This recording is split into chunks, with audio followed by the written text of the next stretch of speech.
Bonsoir, mesdames. Bonsoir, messieurs. Bienvenue à cette réunion extraordinaire du conseil municipal. Par une belle soirée, on vous félicite d'être aussi nombreux quand même. Je vais demander à M. Cyr de faire la lecture de l'ordre du jour. Bonsoir, mesdames et messieurs.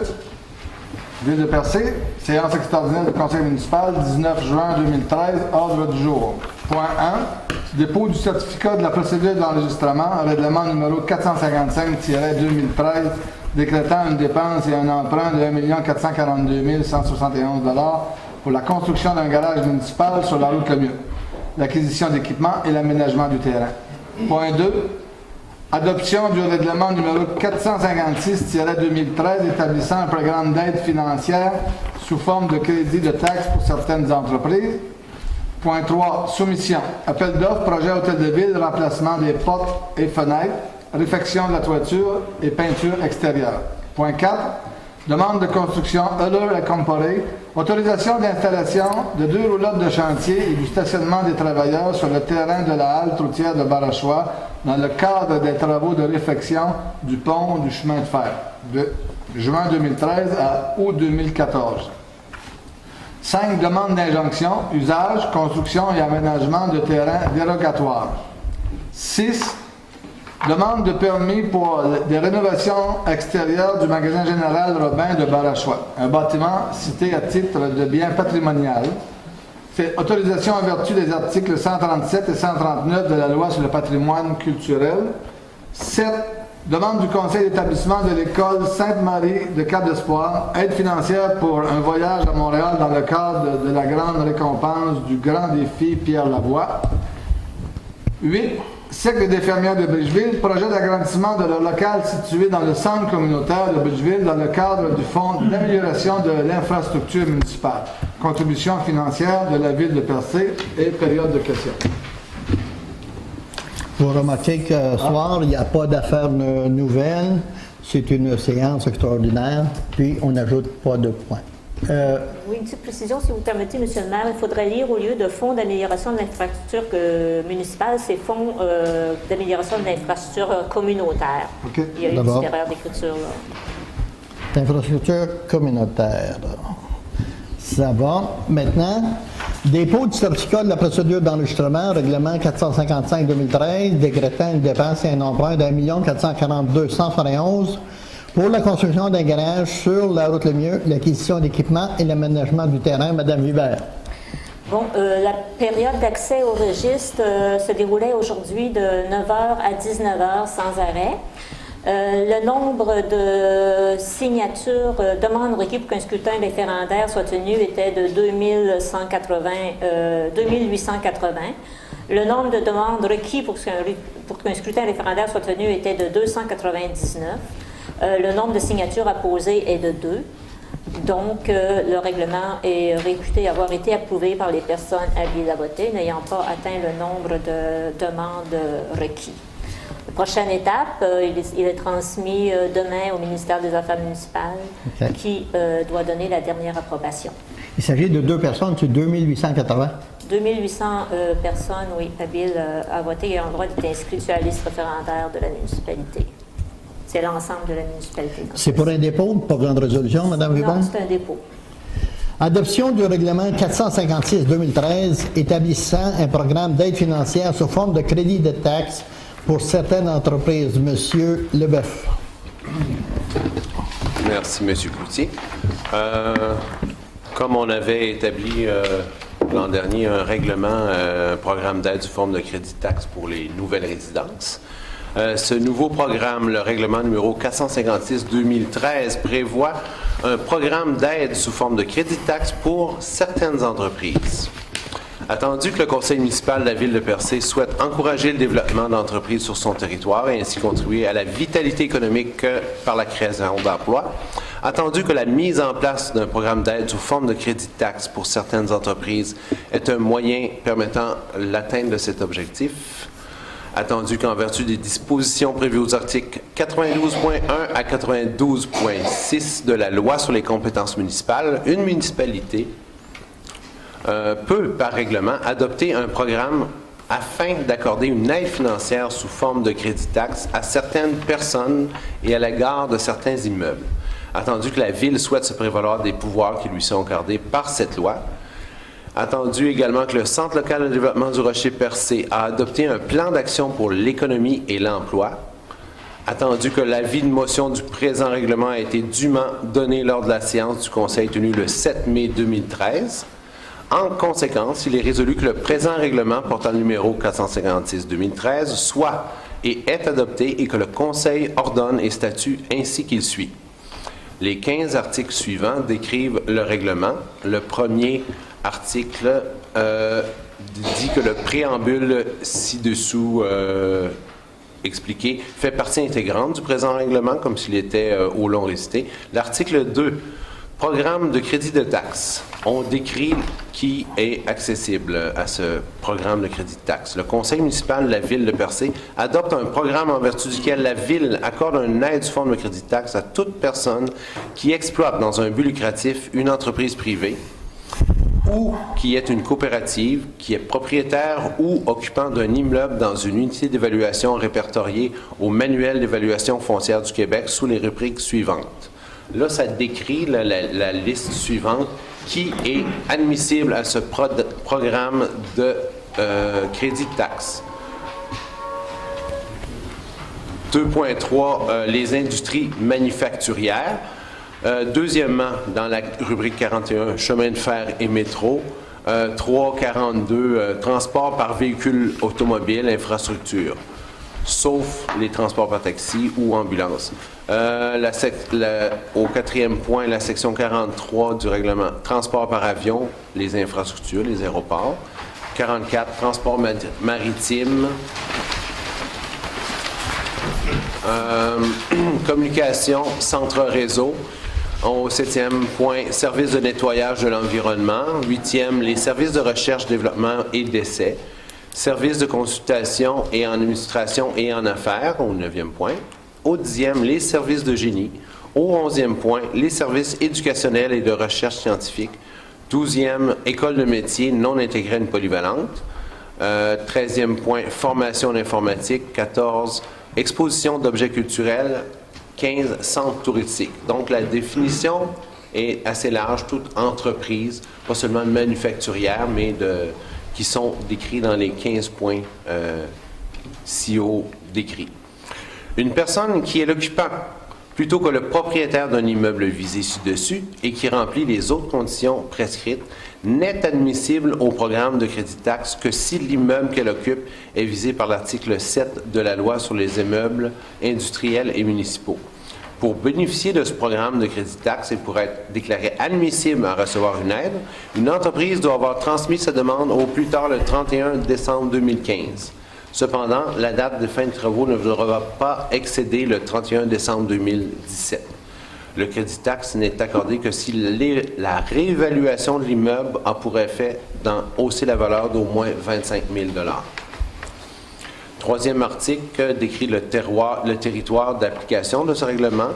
Ce programme s'applique donc à tous les immeubles situés sur l'ensemble du territoire de la municipalité. Article 4. Crédit de taxe. Le crédit de taxe a pour effet de compenser en tout ou en partie, de la manière établie ci-après, l'augmentation d'un montant payable à l'écart d'un immeuble pour les taxes foncières lorsque cette augmentation résulte, premièrement, de travaux de construction ou de modification sur l'immeuble. Deuxième point, de l'occupation de l'immeuble ou, troisièmement, de la relocalisation dans l'immeuble d'une entreprise déjà présente sur le territoire de la municipalité. Article 5 décrit la valeur de l'aide. La valeur totale qui peut être accordée en vertu du présent programme pour l'ensemble des projets admissibles est fixée à une somme maximale de 25 000 $ annuellement.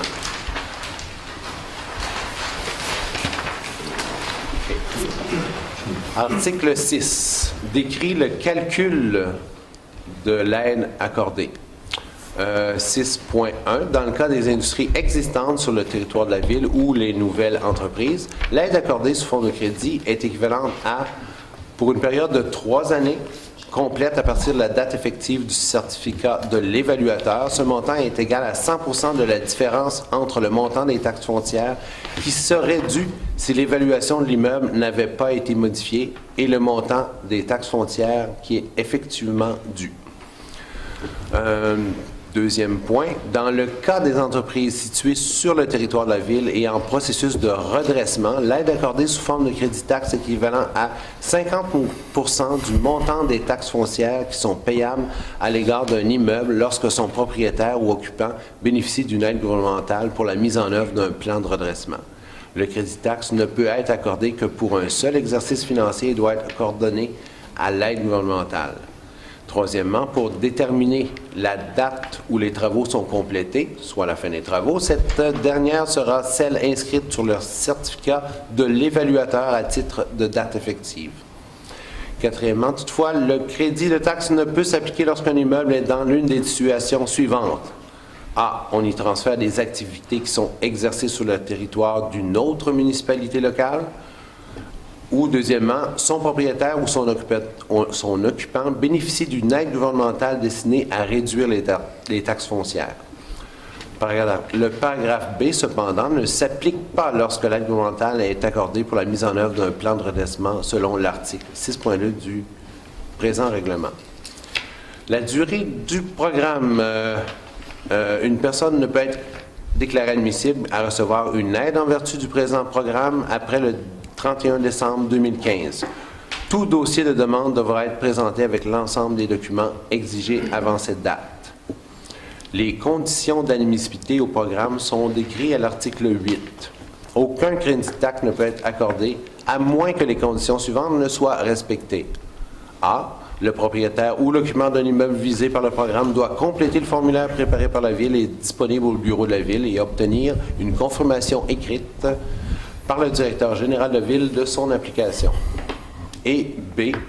Les travaux doivent avoir fait l'objet d'un permis délivré par l'inspecteur en bâtiment et, lorsqu'applicable, par le ministre de la Culture et des Communications. L'article 9 décrit les modalités d'application du crédit taxe foncière. Le crédit taxe foncière accordé en vertu du présent règlement est inscrit directement au compte de taxe de l'immeuble visé aux dates d'échéance et selon les modalités établies par le Conseil pour le paiement des taxes municipales. Article 10. Conditions reliées au paiement des taxes municipales. Pour bénéficier du crédit taxe pour un des exercices financiers mentionnés au présent règlement, bien entendu, le propriétaire ou l'occupant de l'immeuble visé par le programme doit avoir acquitté toutes les taxes et modes de tarification comprenant les arrérages et intérêts imposés en regard de son immeuble. L'article 11. Contestation de la valeur inscrite au rôle d'évaluation. Lorsqu'une inscription au rôle d'évaluation foncière relative à un immeuble faisant l'objet d'un crédit de taxe, en vertu du présent programme, lorsque cette inscription est contestée, le crédit de taxe n'est accordé qu'au moment où une décision finale est rendue sur cette contestation. L'article 12. Conditions reliées à la fourniture de tout renseignement. Pour bénéficier du crédit de taxe lors d'un exercice financier, le propriétaire ou l'occupant de l'immeuble visé par le programme doit fournir tous les renseignements demandés par la Ville afin de s'assurer que les conditions du programme soient respectées. Article 13. Défaut au présent règlement. 13.1. Les situations suivantes sont constitutives d'un défaut. Si A. Le propriétaire ou l'occupant de l'unité d'évaluation visée a présenté des renseignements faux ou trompeurs à la Ville. B. Si le propriétaire de l'unité d'évaluation fait faillite ou ses biens sont mis sous séquestre. C. Si le propriétaire ou l'occupant cesse l'usage pour lequel il a obtenu un crédit de taxe. 13.2. En cas de défaut, le propriétaire perd tout droit au crédit taxe prévu par le présent programme pour le futur, y compris les crédits déjà autorisés, mais non effectivement crédités. De plus, la Ville se réserve tout droit de réclamer le remboursement de l'aide accordée sous forme de crédit de taxe. L'article 14 concerne l'administration de ce programme. Ce sera le directeur général assisté du trésorier qui seront responsables de l'application du présent règlement. L'entrée en vigueur mentionnée à l'article 15, le présent règlement entre en vigueur conformément à la loi adoptée à Percé le 19 juin 2013. Donc, c'est un programme de crédit de taxe sur 3 ans pour les nouvelles entreprises ou celles qui font un agrandissement, une amélioration locative d'au moins 25 000 à leur entreprise. On espère que ça va être concurrentiel avec d'autres municipalités et attirer des entreprises à venir s'établir sur notre territoire. Ça va, monsieur. Merci, M. Leboeuf. Est-ce que vous en faites la proposition, M. Leboeuf? Ça me fait plaisir de le proposer. Vous l'avez lu. De toute façon, vous avez vu là-dedans qu'il y a un montant de 25 000 qui est alloué. Si, maximum, si on atteint 25 000 l'année prochaine ou une autre année, ça veut dire qu'il y a des entreprises qui vont venir s'installer. Et c'est tant mieux pour tout le monde. Actuellement, il n'y en a pas. Et s'il y a une compagnie qui veut fabriquer, exemple, des portes et des châssis, puis qui crée 4 ou 5 emplois, il va pouvoir bénéficier de ça. C'est toujours des compagnies qui vont créer et non des compagnies commerciales de vente. Là. C'est pour la création surtout. Monsieur Leboeuf, vous en faites la proposition. Est-ce que c'est accepté à l'unanimité? Merci. Soumission appel d'offres, projet Hôtel de Ville, remplacement des portes et fenêtres, réfection de la toiture et peinture extérieure, monsieur le directeur. Deuxième appel d'offres pour les réparations de l'Hôtel de Ville, suite au retrait du précédent plus bas soumissionnaire de la course. Nous avons reçu 5 soumissions. Je vous donne les prix qui incluent les taxes. Construction Scandinave incorporée, 420 000 GD Construction et Fils incorporé, 430 000 Construction Michel Maltais incorporé, 460 000 Habitat Construction de Matane, 467 358 000 Nos consultants dans le projet Vachon et Roy Architectes qui ont fait l'analyse des soumissions, ils sont tous conformes. Nous recommandent d'accepter la plus basse soumission, celle de Construction Scandinave, au montant de 420 000 Le 420 000, une fois le calcul des taxes nettes représente là, entre 10 et 11 000 de plus que les coûts estimés. Est-ce qu'il y a une proposition? M. Denis Blais, autoriser le directeur général à signer le contrat également, Mme Hubert? Le maire est d'accord dans ce cas-ci. Ces travaux-là qui, dépendamment de ce qui se passe actuellement dans la grève de la construction, pourront commencer cet été ou après la période de vacances de construction. Ça dépend de la longueur du conflit. Oui. Et on peut dire aussi que dans ce projet-là, il y a à peu près 40 des sommes qui sont subventionnées par le ministère de la Culture. Oui. On va recevoir environ 160 000 du ministère de la Culture.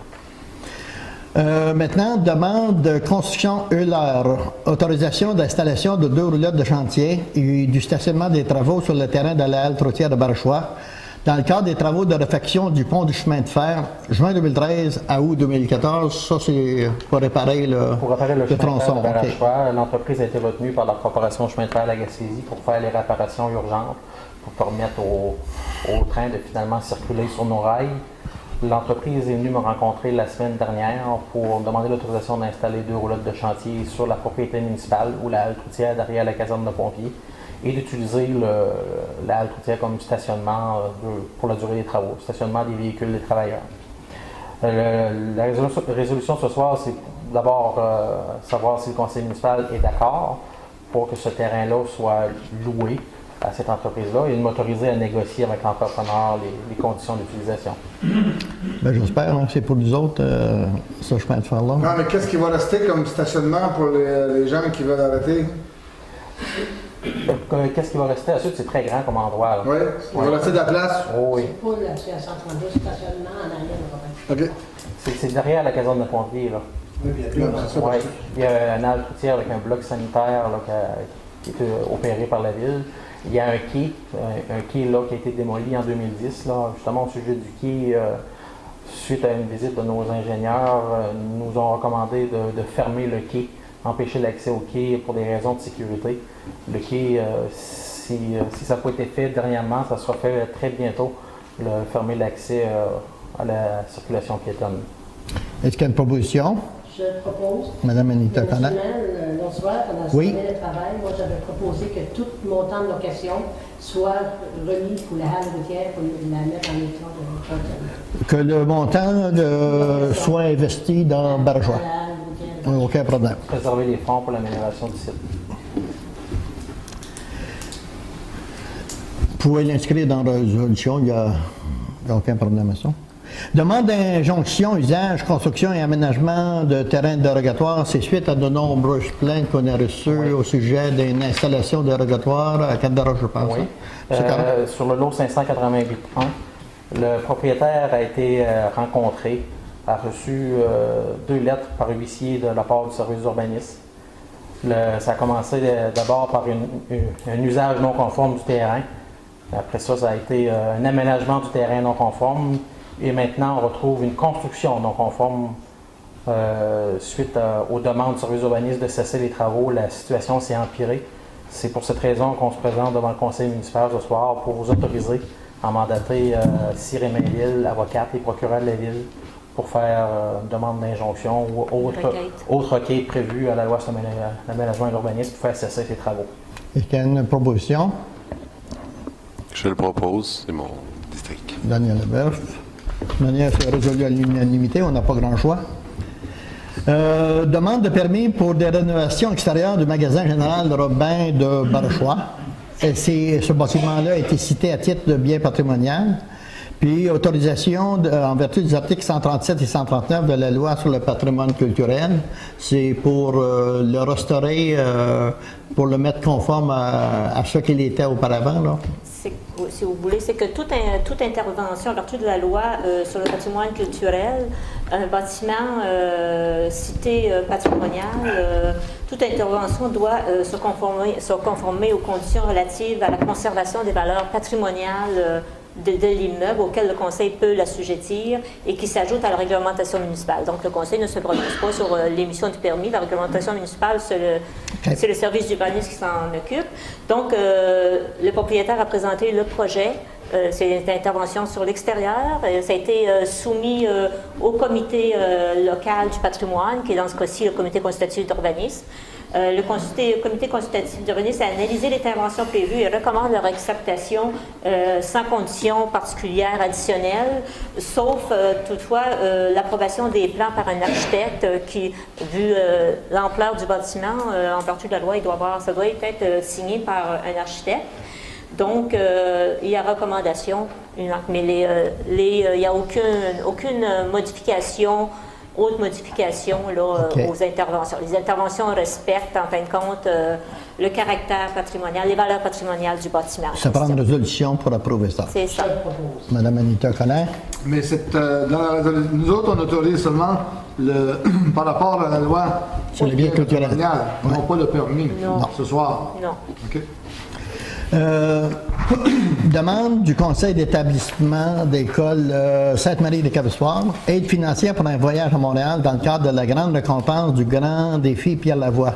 L'ensemble des étudiants de l'école des Cabessoirs, d'environ 80 jeunes, ont été déplacés là, pour le défi Pierre Lavoie. Ils ont gagné ce prix-là. Il y a une grande partie a été subventionnée par le défi Pierre Lavoie, mais il y avait les transports, les repas, etc. Puis nous, on a vérifié à la réunion de travail l'autre jour pour leur accorder un montant de 250 $. Vous tenez toujours à ça. Est-ce qu'il y a une proposition? Alex Dubé. Puis en passant, on les félicite, ces jeunes-là là, qui ont passé une fin de semaine de rêve au stade olympique, puis qui ont rencontré tous ces cyclistes-là à travers le Québec. Cercle de fermières de Bridgeville, là, projet d'agrandissement de leur local situé dans le centre communautaire de Bridgeville, dans le cadre du Fonds d'amélioration de l'infrastructure communautaire contribution financière de la ville de Percé.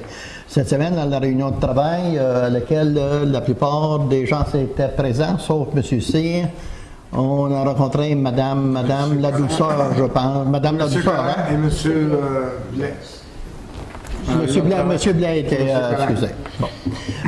Si vous voulez donner des informations supplémentaires, M. Caron? Ben, pour faire l'historique du dossier, il y a quelques mois, la Ville avait mandaté Vachon et Roy de produire le plan de vie estimé pour l'agrandissement de ce bâtiment, qui est un bâtiment municipal.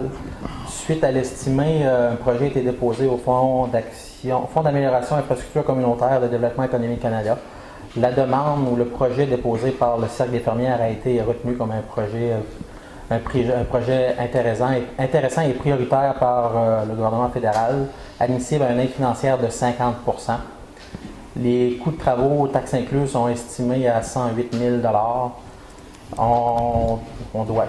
le Cercle des fermières doit déposer une demande avant le 30 juin, une demande complète, a besoin de confirmation financière de la part de d'autres partenaires. Autres partenaires, on parle du CLD du Rocher-Percé et de la Ville de Percé. Pour avoir une confirmation de la part du CLD, c'était impossible avant le 30 juin. Ce qui avait été discuté à la dernière séance de travail, c'était que la Ville s'engage jusqu'à un maximum de 50 %, le 50 % restant, pour confirmer la participation financière de 100 % de réalisation de ces travaux-là. Et après ça, s'il y a participation financière du CLD, ça sera retranché sur la partie qui sera couverte par la Ville. Pour le permettre de déposer le projet. Ouais. Est-ce qu'il y a une proposition dans ce dossier-là? Monsieur Donald Réel. De toute façon, ça va être un de nos 3e ou 4e bâtiments qui va être mis à niveau après Cap d'Espoir, l'Hôtel des Villes, le centre touristique. Fait que la plupart des centres vont être à niveau, là, puis conforme pour un bon bout de temps. Puis on félicite les gens de Bridgeville, Mme Ladusseur et les autres membres du Cercle des fermières qui ont bien voulu s'embarquer dans ce dossier-là, pour vous souhaiter la meilleure des chances. Maintenant, on va passer à la période de questions. Comme il n'y a pas d'affaires nouvelles, c'était une réunion spéciale, comme je le disais tantôt. Si des questions, vous vous avancez en avant et vous posez vos questions.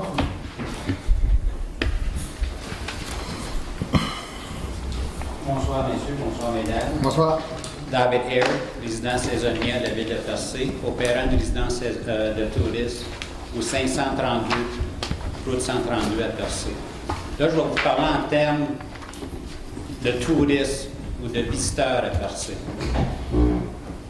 Moi, je vais avoir l'autorisation de pouvoir peinturer ma bonne fontaine qui est située sur mon terrain, et on pourrait peut-être peinturer toutes celles qui sont dans le village. Elles ne sont pas belles, elles sont rouillées, et les gens, on entend dire que dans le parc des enfants, sur la promenade, un gallon de peinture, ça ne coûte pas cher, on pourrait peinturer les bancs et les manèges. Sur les bancs et les manèges, ça va être fait prochainement. Tandis que pour les bonnes fontaines, monsieur, vous prenez ça en note? Oui. Vous avez d'autres choses? Non, mais prochainement, monsieur le maire, on est à la mi-juin. Oui, oui. Mais il n'y a pas juste ça à faire là. Non, je sais, mais il est trop tard. Pourquoi il est trop tard là? Il est trop tard de faire ces genres de travaux-là quand déjà le tourisme est en place dans la ville. La première impression que les gens ont quand ils viennent à Percé, c'est qu'ils vont regarder qu'est-ce que la ville présente comme dans les aménagements, ces genres de choses. Vous avez remarqué qu'au cours des 30 dernières journées, il y a plus une vingtaine de jours sur 30 ans. Je comprends ça. Je le vis moi aussi chez nous. Mais on a pris note de ça. Mais des bancs, vous les remisez à l'automne? Parce que vous retirez les bancs le long de la promenade. Ça, monsieur, je ne peux pas vous répondre à ça. Monsieur le directeur général pourra vous répondre à ça mieux que moi. Mais ils sont retirés, ces bancs-là. Possible. Et à l'automne ou durant l'hiver, c'est le temps de les préparer pour le printemps suivant. Alors, d'autres questions? D'autres questions? Je me pose une question sur le point numéro 1 à l'appel d'offres. Mais, Ce que j'ai compris, c'est qu'on pouvait signer Un registre. un registre aujourd'hui. oui, De quelle façon les résidents ont été avisés de ce registre-là? conformément à la loi, par des avis publics dans les journaux, et ça a été annoncé aux réunions régulières du conseil municipal. OK. Et il est sur le site Internet aussi. Puis il était sur le site de la ville également. OK. Fait que pour les non-résidents, il faut consulter à ce moment-là. Les gens de l'extérieur qui résident à Percé, il faut consulter le... Soit qu'ils consultent le site de la ville de Percé, puis tous les semaines, toutes les nouvelles sont dedans, et comprenant les avis publics. Parfait. Merci. Merci, monsieur. Est-ce qu'il y a d'autres questions? S'il y a... Monsieur Méthode. J'ai peut-être une suggestion pour les membres Fontaine. Tout le monde est passé par la ville de New-Carolina. Oui. Puis chaque bonne fontaine a un caractère spécial. Des Mickey Mouse ici et ça. Moi, je trouve que c'est intéressant. Alors, si on pourrait trouver des artisans qui font des dessins de même, ben, je pense que c'est un plus. Ça ne coûtera rien. De plus que des peinturés rouges. Vous allez vérifier ça avec le responsable de l'urbanisme, Oui, monsieur? c'est pas légal et pas conforme OK. de procéder de la façon. Est-ce qu'il y a d'autres questions?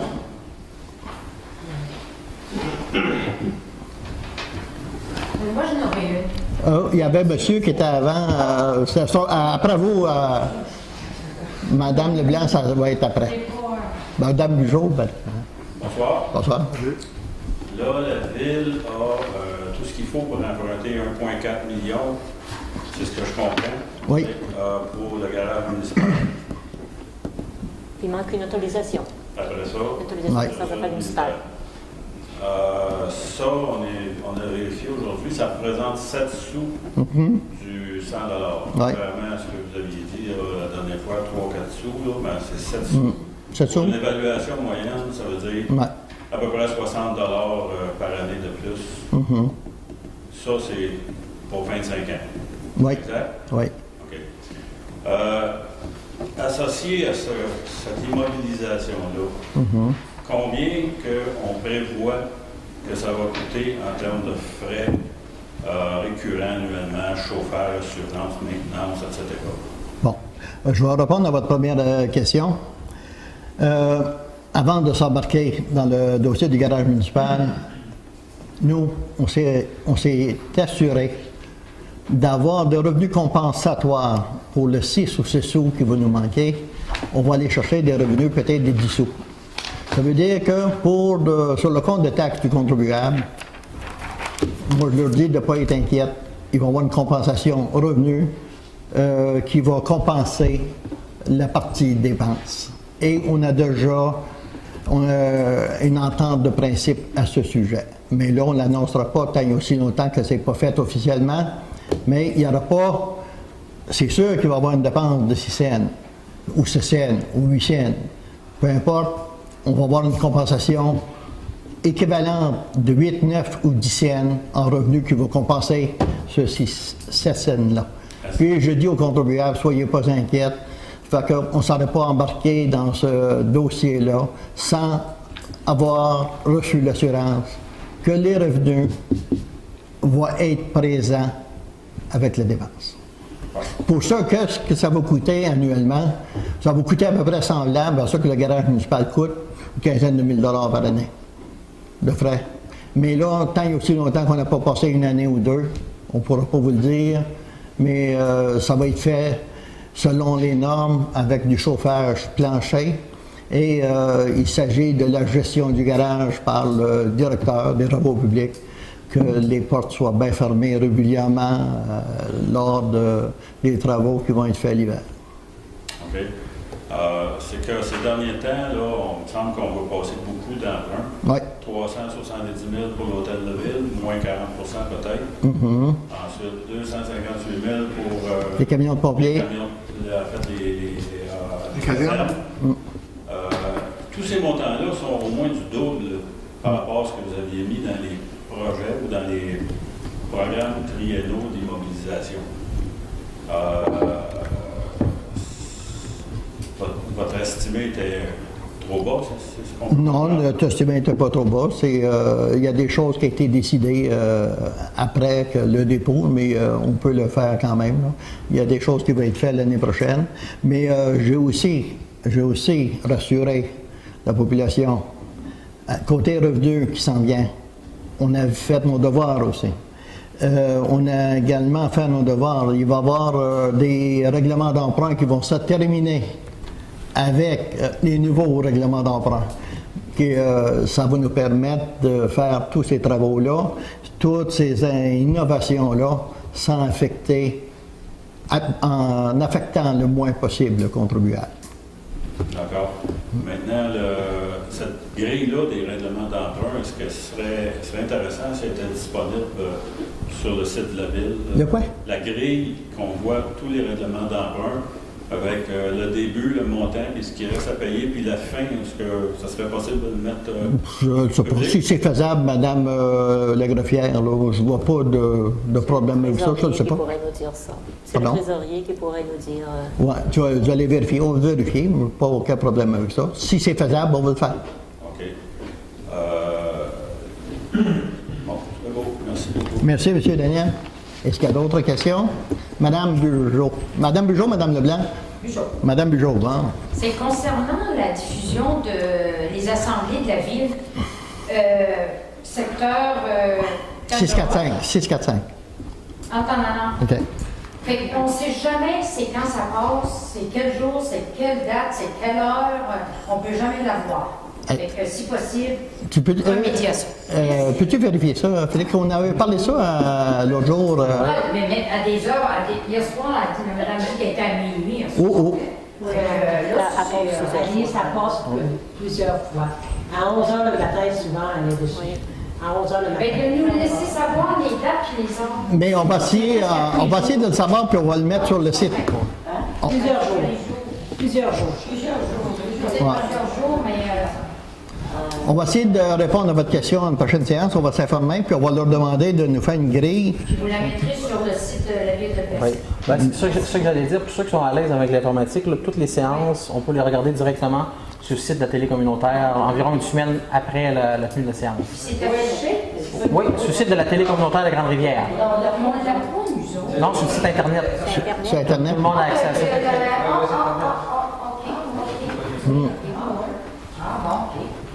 Est-ce qu'il y a d'autres questions? Monsieur Fréchette.